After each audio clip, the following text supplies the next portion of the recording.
Hello' everyone, আপোনালোক সকলোক study with পাৰভেজৰ অন্য এটি ক্লাছলৈ স্বাগতম জনাইছোঁ। আশা কৰোঁ সকলোৱে নিজৰ প্ৰস্তুতি ধুনীয়াকৈ চলাই গৈ আছে। বন্ধুসকল, আমি আগন্তুক দিনত যি অসম আৰক্ষীৰ লিখিত পৰীক্ষা হ'বলগীয়া আছে তাৰ প্ৰস্তুতিৰ বাবে এটা ইম্পৰ্টেণ্ট MCQ ছিৰিজৰ আৰম্ভণি কৰিছিলোঁ। তাৰ আজি পাৰ্ট নম্বৰ 20 হয়। ইয়াৰ আগৰ ক্লাছখিনি যদি আপোনালোকে নাই চোৱা, আমাৰ প্লে'লিষ্টত আছাম পুলিচ ABUB এটা প্ৰেক্টিছ ছেট দি আছে। তাত সকলো ক্লাছসমূহ ধুনীয়াকৈ সজাই ৰখা হৈছে। যদি আপোনালোকে এই ক্লাছখিনি নাই চোৱা, সকলোক ৰিকুৱেষ্ট কৰিছোঁ এবাৰ ক্লাছখিনি চোৱাৰ বাবে। আজিৰ ক্লাছত আমি 25টা MCQ আলোচনা কৰিম আৰু এই 25টা MCQ বিশেষকৈ ইণ্ডিয়ান পলিটি আৰু আছাম জিকেৰ ওপৰত ভিত্তি কৰি অনা হৈছে। ইয়াৰ উপৰিও কিছুমান কুৱেশ্যনসমূহ পুৰণি প্ৰশ্নকাকতসমূহৰ পৰা লোৱা হৈছে। এই 25টা MCQত আপোনালোকে কিমান স্ক'ৰ কৰিছে আমাক কমেণ্ট কৰি জনাব। তেনেহ'লে আৰম্ভ কৰোঁ আজিৰ প্ৰথমটো কুৱেশ্যন।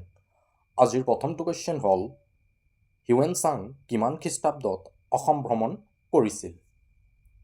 অপশ্যন 4টাৰ ভিতৰত উত্তৰ হ'ব 642 খ্ৰীষ্টাব্দত হিউৱেন চাং অসম ভ্ৰমণ কৰিছিল। পৰীক্ষাত কুৱেশ্যন আহে হিউৱেন চাং ৰিলেটেড, বহু কুৱেশ্যন আহে। যিখিনি পইণ্ট কৈ যাম এই পইণ্টখিনি মনত ৰাখিব চেষ্টা কৰিবা। প্ৰথমত কুৱেশ্যন আহিব পাৰে, হিউৱেন চাং কাৰ ৰাজত্বকালত অসম ভ্ৰমণ কৰিছিল? উত্তৰ হ'ব ভাস্কৰ বৰ্মনৰ ৰাজত্বকালত তেওঁ অসম ভ্ৰমণ কৰিছিল। তেওঁৰ বিখ্যাত গ্ৰন্থখনৰ নাম কি? CUK। দ্বিতীয়টো পইণ্ট হ'ব, তেওঁৰ মতে কামৰূপৰ পৰিধি কিমান আছিল? উত্তৰ হ'ব 1700 মাইল। 4 নম্বৰ পইণ্ট হ'ব, তেওঁৰ গ্ৰন্থত উল্লেখ কৰিছে যে অসমৰ জনসাধাৰণে কিহৰ খেতি কৰিছিল? উত্তৰ হ'ব মাটি কঁঠাল আৰু নাৰিকলৰ খেতি অসমৰ জনসাধাৰণে কৰিছিল। ইয়াৰ উপৰিও কুৱেশ্যন অহা দেখিবলৈ পোৱা যায়, হিউৱেন চাং ভাৰত ভ্ৰমণৰ সময়ত ভাৰতৰ ৰজা সেই সময়ত কোনে আছিল? উত্তৰ হ'ব হৰ্ষবৰ্ধন। আৰু তেওঁ নালন্দা বিশ্ববিদ্যালয়ত অধ্যয়নৰ বাবে আহিছিল। যিখিনি পইণ্ট কৈ গৈছোঁ এই সকলো পইণ্ট ইম্পৰ্টেণ্ট হয়, মনত ৰাখিব চেষ্টা কৰিব। কুৱেশ্যন নম্বৰ 2, আলি আই লিগাং উৎসৱৰ আই শব্দৰ অৰ্থ কি হয়? অপশ্যন 4টাৰ ভিতৰত উত্তৰ হ'ব আই শব্দৰ অৰ্থ হ'ল ফল। আলি আই লিগাং উৎসৱৰ আই শব্দৰ অৰ্থ হ'ল ফল। এতিয়া কুৱেশ্যন হ'ব পাৰে, আলি আই লিগাং উৎসৱ কোন জনগোষ্ঠীয়ে উদযাপন কৰে? উত্তৰ হ'ব মিচিং জনগোষ্ঠীয়ে আলি আই লিগাং উৎসৱ উদযাপন কৰে। এই উৎসৱ ফাগুন মাহত উদযাপন কৰা হয়। ফাগুন মাহৰ প্ৰথম বুধবাৰ মিচিং জনগোষ্ঠীয়ে আলি আই লিগাং উৎসৱ উদযাপন কৰে। Next question, question number 3, Naranarayan সেতুৱে কোচবিহাৰক অসমৰ কোন স্থানৰ সৈতে সংযোগ কৰে? অপশ্যন 4টাৰ ভিতৰত উত্তৰ হ'ব কোচবিহাৰক অসমৰ লখিমপুৰৰ সৈতে নৰনাৰায়ণ সেতুৱে সংযোগ কৰে। প্ৰায়সমূহ ক্ষেত্ৰত যদি লখিমপুৰ অপশ্যনত দিয়া নাথাকে তেনেহ'লে উত্তৰ হ'ব নাৰায়ণপুৰ। নাৰায়ণপুৰ বৰ্তমানৰ লখিমপুৰ হয়। কোচবিহাৰক নাৰায়ণপুৰৰ সৈতে সংযোগ কৰে নৰনাৰায়ণ সেতুৱে। কুৱেশ্যন নম্বৰ 4, কোন চনত ভাৰত ত্যাগ আন্দোলনৰ আৰম্ভণি হৈছিল? এইটো কুৱেশ্যন পুৰণি প্ৰশ্নকাকতসমূহৰ পৰা লোৱা হৈছে। তোমালোকৰ যি আগত হৈ যোৱা আছাম পুলিচ ABUBৰ কুৱেশ্যন পেপাৰৰ পৰা এই কুৱেশ্যন লোৱা হৈছে। উত্তৰ হ'ব 1942 চনত ভাৰত ত্যাগ আন্দোলন হৈছিল। লগতে আন দুটা আন্দোলনৰ বিষয়ে আমি জানিব লাগিব। অসহযোগ আন্দোলন 1920 চনত হৈছিল, আইন অমান্য আন্দোলন 1930 চনত হৈছিল। কুৱেশ্যন নম্বৰ 5, কোনে বিধান পৰিষদক ভংগ কৰিব পাৰে? অপশ্যন 4টাৰ ভিতৰত উত্তৰ হ'ব সংসদে বিধান পৰিষদক ভংগ কৰিব পাৰে। যদি পৰীক্ষাত কুৱেশ্যন আহে বিধানসভাক কোনে ভংগ কৰে? উত্তৰ হ'ব বিধানসভাক ৰাজ্যপালে ভংগ কৰে। বিধানসভাক ৰাজ্যপালে আৰু বিধান পৰিষদক সংসদে ভংগ কৰে। কুৱেশ্যন নম্বৰ 6, ক্ৰীড়াত আন্তঃৰাষ্ট্ৰীয় স্বৰ্ণ পদক লাভ কৰা প্ৰথম অসমীয়া মহিলা ক্ৰীড়াবিদ কোন আছিল?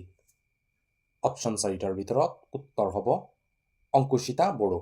অংকুচিতা বড়ো আছিল প্ৰথম অসমীয়া মহিলা যিজনে আন্তঃৰাষ্ট্ৰীয় ক্ৰীড়া প্ৰতিযোগিতাত স্বৰ্ণ পদক লাভ কৰিছিল। আৰু তেওঁ কোনটো খেলৰ সৈতে জড়িত? তেওঁ বক্সিঙৰ সৈতে জড়িত। নেক্সট কুৱেশ্যন নম্বৰ 7 কোচ ৰাজকুমাৰী মংগলা দেৱীৰ বিবাহ কোনজন আহোম স্বৰ্গদেউৰ সৈতে হৈছিল? অপশ্যন কেইটাৰ ভিতৰত উত্তৰ হ'ব আহোম স্বৰ্গদেউ চুচেংফাৰ সৈতে কোচ ৰাজকুমাৰী মংগলা দেৱীৰ বিবাহ হৈছিল। চুচেংফাৰ হিন্দু নামটো কি আছিল? চুচেংফাৰ হিন্দু নাম আছিল প্ৰতাপসিংহ। ইয়াৰ উপৰিও তেওঁক বুধিনাৰায়ণ, গজাপতি আৰু বুঢ়া ৰজা নামেৰে জনা যায়। কুৱেশ্যন নম্বৰ 8 কোন জনগোষ্ঠীয়ে বৈশাগু উৎসৱ উদযাপন কৰে? অপশ্যন 4টাৰ ভিতৰত উত্তৰ হ'ব বড়ো জনগোষ্ঠীয়ে বৈশাগু উৎসৱ উদযাপন কৰে। ইয়াৰ উপৰিও এই জনগোষ্ঠীয়ে বাথৌ পূজা উদযাপন কৰে। এই দুটা উৎসৱ ভেৰি ইম্পৰ্টেণ্ট হয়, বহুবাৰ পৰীক্ষাত কুৱেশ্যন আহিছে।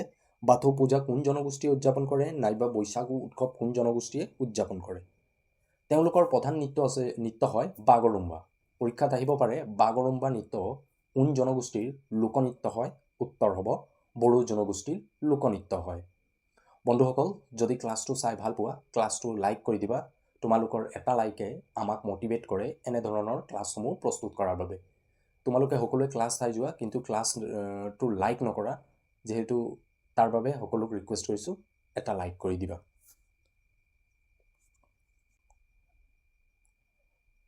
কুৱেশ্যন নম্বৰ 9 ভাৰতৰ একমাত্ৰ কেন্দ্ৰীয় শাসিত অঞ্চলখনৰ নাম কি, যিখনে ভাৰতৰ 3খন ৰাজ্যলৈ বিস্তৃত হয়? অপশ্যন কেইটাৰ ভিতৰত উত্তৰ হ'ব পণ্ডিচেৰী ভাৰতৰ একমাত্ৰ কেন্দ্ৰীয় শাসিত অঞ্চল, যিখন ভাৰতৰ 3খন ৰাজ্যলৈকে বিস্তাৰিত হৈ আছে। কুৱেশ্যন নম্বৰ 10 গৌতম বুদ্ধৰ জন্ম ক'ত হৈছিল? অপশ্যন 4টাৰ ভিতৰত উত্তৰ হ'ব লুম্বিনী নামৰ গাঁওখনত গৌতম বুদ্ধৰ জন্ম হৈছিল। এই লুম্বিনীখন ক'ত অৱস্থিত? লুম্বিনীখন নেপালত অৱস্থিত। গৌতম বুদ্ধৰ জন্ম বৈশাখী পূৰ্ণিমাৰ দিনা হৈছিল। লুম্বিনী নামৰ গাঁওখনত লুম্বিনীখন বৰ্তমান নেপালত অৱস্থিত। কুৱেশ্যন নম্বৰ 11 কোন চনত অসম সম্পূৰ্ণভাৱে ব্ৰিটিছৰ হাতলৈ যায়? অপশ্যন 4টাৰ ভিতৰত উত্তৰ হ'ব 1938 চনত অসম সম্পূৰ্ণভাৱে ব্ৰিটিছৰ হাতলৈ গৈছিল। যিহেতু আমি আগৰ ক্লাছত পঢ়ি আহিছিলোঁ ইয়াণ্ডাবু সন্ধিৰ লগে লগে অসমত ব্ৰিটিছ সাম্ৰাজ্যৰ আৰম্ভণি হৈছিল। যদিও ইয়াণ্ডাবু সন্ধিৰ লগে লগে ব্ৰিটিছে অসমৰ শাসন ব্যৱস্থা নিজৰ হাতত লৈছিল, তথাপিও এনে কিছুমান এৰিয়া আছিল যিসমূহ ব্ৰিটিছে নিজৰ শাসনভাৰত আনিব পৰা নাছিল। নেক্সট কুৱেশ্যন নম্বৰ 12 ভাৰত চৰকাৰৰ আইন 1935 চনৰ অধীনত অসম বিধানসভাৰ সদস্য সংখ্যা কিমান আছিল? অপশ্যন 4টাৰ ভিতৰত উত্তৰ হ'ব 108 জন। 1935 চনৰ ভাৰত চৰকাৰৰ আইনৰ অধীনত যি অসম বিধানসভাৰ গঠন কৰা হৈছিল, এই বিধানসভাৰ সদস্য সংখ্যা আছিল 108 জন। কুৱেশ্যন নম্বৰ 13 তলৰ কোনখন সন্ধিৰ ভিত্তিত মিৰ জুমলাৰ গড়গাঁও দখলৰ অন্ত পৰিছিল? অপশ্যন 4টাৰ ভিতৰত উত্তৰ হ'ব ঘিলাজাৰী সন্ধিৰ ভিত্তিত মিৰ জুমলাৰ গড়গাঁও দখলৰ অন্ত পৰিছিল। যদি পৰীক্ষাত কুৱেশ্যন আহে কোন চনত ঘিলাজাৰী সন্ধি স্বাক্ষৰ কৰা হৈছিল? উত্তৰ হ'ব 1663 চনত ঘিলাজাৰী সন্ধি স্বাক্ষৰ কৰা হৈছিল আৰু 1662 চনত মিৰ জুমলাই গড়গাঁও দখল কৰিছিল। নেক্সট কুৱেশ্যন নম্বৰ 14 ব্ৰহ্মপুত্ৰ নদীক অৰুণাচলত কি নামেৰে জনা যায়? অপশ্যন 4টাৰ ভিতৰত উত্তৰ হ'ব ব্ৰহ্মপুত্ৰ নদীক অৰুণাচলত দিহাং নামেৰে জনা যায়। পৰীক্ষাত কুৱেশ্যন আহিব পাৰে ব্ৰহ্মপুত্ৰ নদীৰ উৎপত্তি ক'ৰ পৰা হৈছে?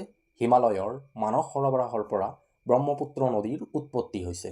যদি পৰীক্ষাত আহে কোনটো গ্লেছিয়াৰৰ পৰা ব্ৰহ্মপুত্ৰ নদীৰ উৎপত্তি হৈছে? উত্তৰ হ'ব ছেমাইয়ুংডুং গ্লেছিয়াৰ নাইবা আংশিক গ্লেছিয়াৰ। প্ৰথমত কোৱা হৈছিল যে ছেমাইয়ুংডুং গ্লেছিয়াৰৰ পৰা ব্ৰহ্মপুত্ৰ নদীৰ উৎপত্তি হৈছে। পৰৱৰ্তী সময়ত গৱেষণা কৰি চোৱা গৈছে যে এই ছেমাইয়ুংডুং গ্লেছিয়াৰৰ অলপ ওপৰৰ ফালৰ পৰা এই নদীৰ উৎপত্তি হৈছে। সেই ওপৰৰ গ্লেছিয়াৰটো হৈছে আংশিক গ্লেছিয়াৰ। তো পৰীক্ষাত দুটা অপশ্যন নিদিয়ে, এটা দিব হয়তো ছেমাইয়ুংডুং নাইবা আংশিক গ্লেচিয়াৰ। তো অপশ্যনৰ ওপৰত ডিপেণ্ড কৰি আনচাৰটো টিক কৰি আহিবা।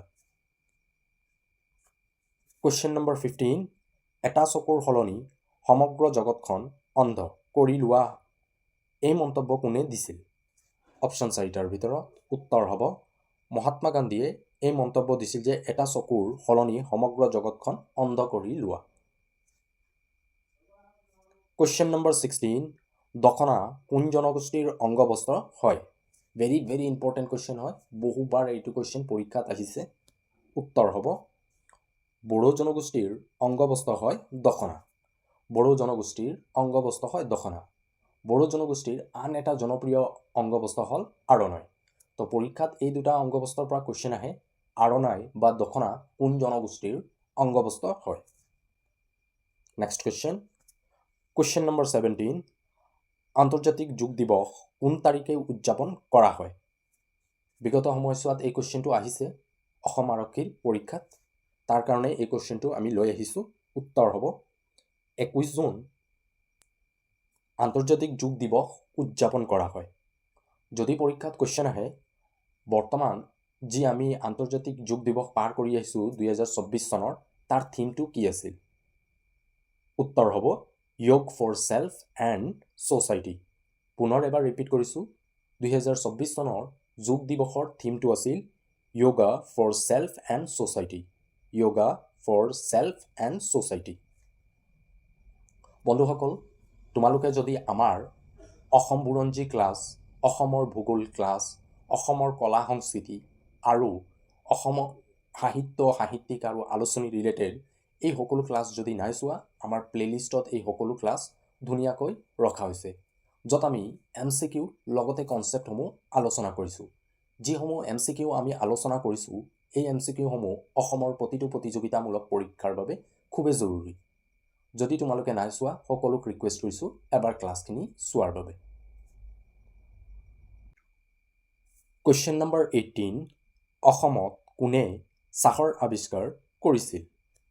অপশ্যন 4টাৰ ভিতৰত উত্তৰ হ'ব ৰবাৰ্ট ব্ৰুছে অসমত চাহৰ আৱিষ্কাৰ কৰিছিল।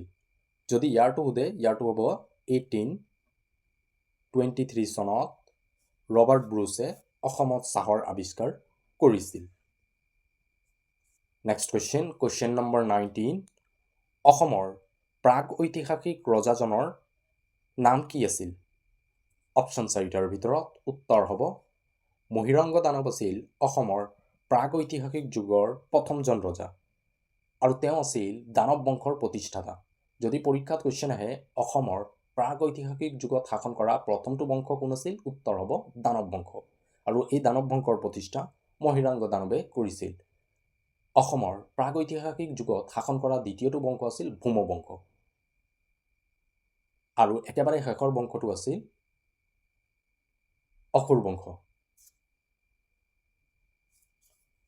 নেক্সট কুৱেশ্যন, কুৱেশ্যন নম্বৰ 20, ভাৰতৰ প্ৰথম উপৰাষ্ট্ৰপতিগৰাকীৰ নাম কি হয়? অপশ্যন 4টাৰ ভিতৰত উত্তৰ হ'ব ডক্টৰ সৰ্বপল্লী ৰাধাকৃষ্ণন আছিল ভাৰতৰ প্ৰথম উপৰাষ্ট্ৰপতি। পৰীক্ষাত আৰু এটা কুৱেশ্যন আহিব পাৰে, ভাৰতৰ একেৰাহে দুবাৰকৈ উপৰাষ্ট্ৰপতি পদত থকা ব্যক্তিগৰাকী কোন আছিল? উত্তৰ হ'ব ডক্টৰ সৰ্বপল্লী ৰাধাকৃষ্ণন ভাৰতৰ একেৰাহে দুবাৰকৈ উপৰাষ্ট্ৰপতি পদত আছিল। যদি পৰীক্ষাত কুৱেশ্যন আহে বৰ্তমান ভাৰতৰ উপৰাষ্ট্ৰপতিগৰাকীৰ নাম কি? উত্তৰ হ'ব জগদীশ ধনখড় ভাৰতৰ বৰ্তমানৰ উপৰাষ্ট্ৰপতি হয়, আৰু তেওঁ ভাৰতৰ 14তম উপৰাষ্ট্ৰপতি হয়। জগদীশ ধনখড় ভাৰতৰ 14তম উপৰাষ্ট্ৰপতি হয়। কুৱেশ্যন নম্বৰ 21, কোনজন বুঢ়াগোহাঁইয়ে নিজকে দুবাৰ আহোম ৰজা হোৱাৰ প্ৰস্তাৱ নাকচ কৰিছিল? অপশ্যন 4টাৰ ভিতৰত উত্তৰ হ'ব আতন বুঢ়াগোহাঁই আছিল সেইজন ব্যক্তি যিজনে দুবাৰকৈ আহোম ৰজা হোৱাৰ প্ৰস্তাৱ নাকচ কৰিছিল। কুৱেশ্যন নম্বৰ 22, কোন চনত কোচ ৰজা নৰনাৰায়ণৰ মৃত্যু হৈছিল? অপশ্যন 4টাৰ ভিতৰত উত্তৰ হ'ব 1586 চনত কোচ ৰজা নৰনাৰায়ণৰ মৃত্যু হৈছিল। কিছুমান বুকত 1587 দিয়া আছে আৰু কিছুমান বুকত 1586 দিয়া আছে। এতিয়া আনসাৰটো এক্সামৰ অপশ্যনৰ ওপৰত ডিপেণ্ড কৰিব। যদি অপশ্যনত 86 দিয়া থাকে তেনেহ'লে 86 ৰাইট, আৰু যদি 87 দিয়া থাকে তেনেহ'লে 87টো ৰাইট হ'ব। কুৱেশ্যন নম্বৰ 23, বগীবিল দলংখনে ধেমাজিক তলৰ কোনখন জিলাৰ সৈতে সংযোগ কৰে? অপশ্যন 4টাৰ ভিতৰত উত্তৰ হ'ব বগীবিল দলংখনে ধেমাজিৰ সৈতে ডিব্ৰুগড়ক সংযোগ কৰে। পৰীক্ষাত কুৱেশ্যন আহিব পাৰে বগীবিল দলংখনৰ উদ্ঘাটন কোন চনত কৰা হৈছিল? উত্তৰ হ'ব 2018ত বগীবিল দলংখনৰ উদ্ঘাটন কৰা হৈছিল। পৰীক্ষাত যদি কুৱেশ্যন আহে বগীবিল দলংখনৰ দৈৰ্ঘ্য কিমান? উত্তৰ হ'ব 4.94 কিলোমিটাৰ। তিনিটা কুৱেশ্যন হ'ব পাৰে ব্ৰিজ ৰিলেটেড। ব্ৰিজখনে কোন দুখন জিলাক একত্ৰিত কৰে? প্ৰথমটো কুৱেশ্যন হ'ব পাৰে। কোন চনত ব্ৰিজখনৰ উদ্ঘাটন কৰা হৈছিল? দ্বিতীয়টো কুৱেশ্যন হ'ব পাৰে। আৰু তৃতীয়টো কুৱেশ্যন হ'ব পাৰে ব্ৰিজখনৰ লেন্থ কিমান? তিনিটাই পইণ্ট মই এইটো কুৱেশ্যনত ডিছকাছ কৰিছোঁ, তো সকলোৱে নোট কৰি যাবা। এই সকলো ক্লাছ আমি জিঅ'গ্ৰাফীত আলোচনা কৰি আহিছোঁ। যদি তোমালোকৰ বাবে প্ৰয়োজন হৈছে বুলি ভাবিছা এই জিঅ'গ্ৰাফীৰ ক্লাছখিনি এবাৰ সকলোৱে চাই ল'বা। কুৱেশ্যন নম্বৰ 24, ব্ৰহ্ম সমাজৰ প্ৰতিষ্ঠা কোনে কৰিছিল? অপশ্যন 4টাৰ ভিতৰত উত্তৰ হ'ব ৰাজা ৰামমোহন ৰয়ে ব্ৰাহ্ম সমাজৰ প্ৰতিষ্ঠা কৰিছিল। তেওঁ এই সমাজৰ প্ৰতিষ্ঠা কোন চনত কৰিছিল? যদি পৰীক্ষাত কুৱেশ্যন আহে 1828ত তেওঁ ব্ৰাহ্ম সমাজৰ প্ৰতিষ্ঠা কৰিছিল। ইয়াৰ উপৰিও ৰাজা ৰামমোহন ৰায়ে আৰু আন এটা সমাজৰ প্ৰতিষ্ঠা কৰিছিল, আৰু সেই সমাজটো হ'ব আত্মীয় সভা। তেওঁ আত্মীয় সভাৰ প্ৰতিষ্ঠা কৰিছিল, আৰু এই সভাৰ প্ৰতিষ্ঠা কেতিয়া কৰিছিল? তেওঁ 1815 চনত তেওঁ আত্মীয় সভাৰ প্ৰতিষ্ঠা কৰিছিল। পুনৰ এবাৰ ৰিপিট কৰিছোঁ, ৰাজা ৰামমোহন ৰয়ে ব্ৰাহ্ম সমাজৰ লগতে আত্মীয় সভাৰ গঠন কৰিছিল। আত্মীয় সভাৰ গঠন 1815 চনত কৰিছিল। আজিৰ শেষৰটো কুৱেশ্যন হ'ল দিবাং ভেলী অভয়াৰণ্য কোনখন ৰাজ্যত অৱস্থিত? অপশ্যন 4টাৰ ভিতৰত উত্তৰ হ'ব অৰুণাচলত। অৰুণাচলত দিবাং ভেলী অভয়াৰণ্যখন অৱস্থিত। অৰুণাচলৰ আন এখন অভয়াৰণ্য আছে, ভেৰি ভেৰি ইম্পৰ্টেণ্ট হয়, সেইখন হ'ব নামদফা ৰাষ্ট্ৰীয় উদ্যান। অৰুণাচলত এখন অন্যতম ৰাষ্ট্ৰীয় উদ্যান হ'ল নামদফা ৰাষ্ট্ৰীয় উদ্যান। যদি পৰীক্ষাত কুৱেশ্যন আহে উত্তৰ পূৰ্বাঞ্চলৰ আটাইতকৈ ডাঙৰ ৰাষ্ট্ৰীয় উদ্যানখনৰ নাম কি? উত্তৰ হ'ব নামদফা ৰাষ্ট্ৰীয় উদ্যান। নামদফা ৰাষ্ট্ৰীয় উদ্যান নৰ্থ ইষ্টৰ ভিতৰত আটাইতকৈ ডাঙৰ ৰাষ্ট্ৰীয় উদ্যান। আন এখন ৰাষ্ট্ৰীয় উদ্যান খুব জনপ্ৰিয় ৰাষ্ট্ৰীয় উদ্যান হয় কেবল লামজাও নেশ্যনেল পাৰ্ক, আৰু কেবল লামজাও নেশ্যনেল পাৰ্কখন মণিপুৰত অৱস্থিত, আৰু এইখনক ভাৰসাম্য ৰাষ্ট্ৰীয় উদ্যান বুলি কোৱা হয়। তো বন্ধুসকল, আজিৰ ক্লাছত এই 25টা MCQ আছিল, আৰু এই 25টা MCQত কোনে কিমান স্ক'ৰ কৰিছে আমাক কমেণ্ট কৰি জনাব। যদি ক্লাছত কিবা ডাউট থাকে তেনেহ'লে কমেণ্ট কৰিবা। শেষতে সৰু ৰিকুৱেষ্ট আছিল, তোমালোকে সকলোৱে ক্লাছ চোৱা কিন্তু ক্লাছটো লাইক নকৰা। যিহেতু এটা ক্লাছ প্ৰস্তুত কৰিবৰ বাবে আমি বহু কষ্ট কৰিবলগীয়া হয়, তাৰ বাবে সৰু ৰিকুৱেষ্ট কৰিছোঁ ক্লাছটো লাইক কৰি দিবা। যদি ক্লাছটো চাই ভাল পোৱা নিজৰ বন্ধু বান্ধৱীসকলৰ মাজত শ্বেয়াৰ কৰি দিবা। ইয়াৰ উপৰিও যদি আপোনালোকে আমাৰ চেনেলটোক ছাবস্ক্ৰাইব নাই কৰা, সকলোক ৰিকুৱেষ্ট কৰিছোঁ আমাৰ চেনেলটোক ছাবস্ক্ৰাইব কৰি থোৱাৰ বাবে। আজিলৈ ইমানেই। পুনৰ লগ পাম আমি আমাৰ অন্য এটি ক্লাছলৈ। Thank U.